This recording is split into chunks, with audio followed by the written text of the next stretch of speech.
Hello to all. ఈరోజు మనం చాలా సింపుల్గా చింతపండు లేకుండా రుచికరమైన సాంబార్ ఎలా చేసుకోవాలో చూద్దాం. ముందుగా కందిపప్పును శుభ్రంగా కడిగి కుక్కర్లో వేసుకొని ఉడికించుకోవాలి. తర్వాత పప్పు మెత్తగా ఉడికిన తర్వాత బాగా మెదిపి పక్కన పెట్టుకున్నాను. ఇప్పుడు సాంబార్కి కావలసిన కూరగాయలు సిద్ధం చేసుకుందాం. మీకు నచ్చిన కూరగాయలను కూడా ఇందులో వేసుకోవచ్చు. ఇప్పుడు స్టవ్ మీద గిన్నె పెట్టుకొని కొద్దిగా నూనె వేసుకున్నాను. నూనె వేడయ్యాక తాలింపు దినుసులు వేసుకొని తర్వాత కరివేపాకు కూడా వేసి వేయించుకోవాలి. తాలింపు దినుసులు వేగాక ఉల్లిపాయ ముక్కలు కూడా వేసి వేయించుకున్నాను. చింతపండు లేకుండా సాంబార్ ఏంటా అని ఆలోచిస్తున్నారా? అదే దాని చివరిలో ఏం చేశాను ఏంటా అన్నది మీకు వీడియో చివరిలో చూపిస్తాను. తప్పకుండా వీడియో చివరి వరకు చూడండి.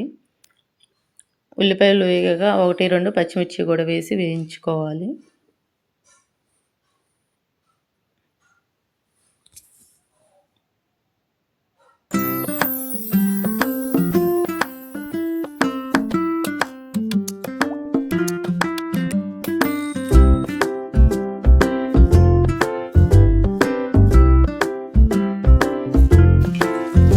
ఉల్లిపాయలు పచ్చిమిర్చి వేగాక ముందుగా మనం కట్ చేసుకున్న కూరగాయలు వేసుకొని ఉడికించుకోవాలి. తర్వాత టమాటా ముక్కలు కూడా వేసి మెత్తగా ఉడకనివ్వాలి. ఆ తర్వాత ముందుగా మనం రెడీ చేసి ఉంచుకున్న పప్పులో సరిపోని వాటర్ పోసుకొని ఇందులో వేయాలి.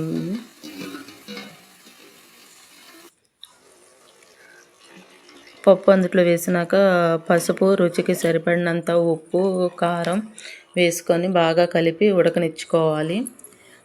నేను ఈ సాంబార్లో కొద్దిగా చిటికెడు మెంతులు, 1/4 టీ స్పూన్ ధనియాలు, 4 కరివేపాకు రెబ్బలు కలిపి వేయించుకొని లైట్గా పొడిగా దంచుకున్నాను.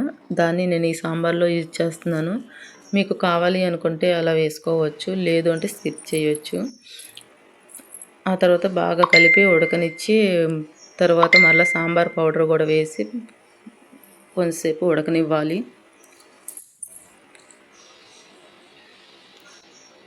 బాగా ఉడికిన తర్వాత చివరిలో కొత్తిమీర వేసి స్టవ్ ఆఫ్ చేయాలి. స్టవ్ ఆఫ్ చేసి సాంబార్ దించిన తర్వాత చివరిలో లెమన్ జ్యూస్ వేయాలి. ఆ లెమన్ జ్యూస్ వేయటం వల్ల సాంబార్కి మంచి టేస్ట్ వస్తుంది. ఎందుకంటే మనం చింతపండు యూజ్ చేయలేదు కాబట్టి దానికి బదులు మనం లెమన్ జ్యూస్ యూజ్ చేస్తాము. సో ఈ సాంబార్లోకి నేనైతే క్రిస్పీగా చిప్స్ అయితే వేయించుకుంటున్నాను.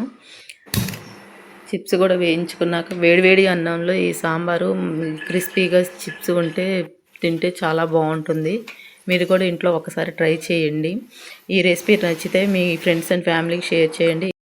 ఇలాంటి మరిన్ని రెసిపీస్ కోసం మా ఛానల్ను సబ్స్క్రైబ్ చేయడం మర్చిపోవద్దు. Thank you to all.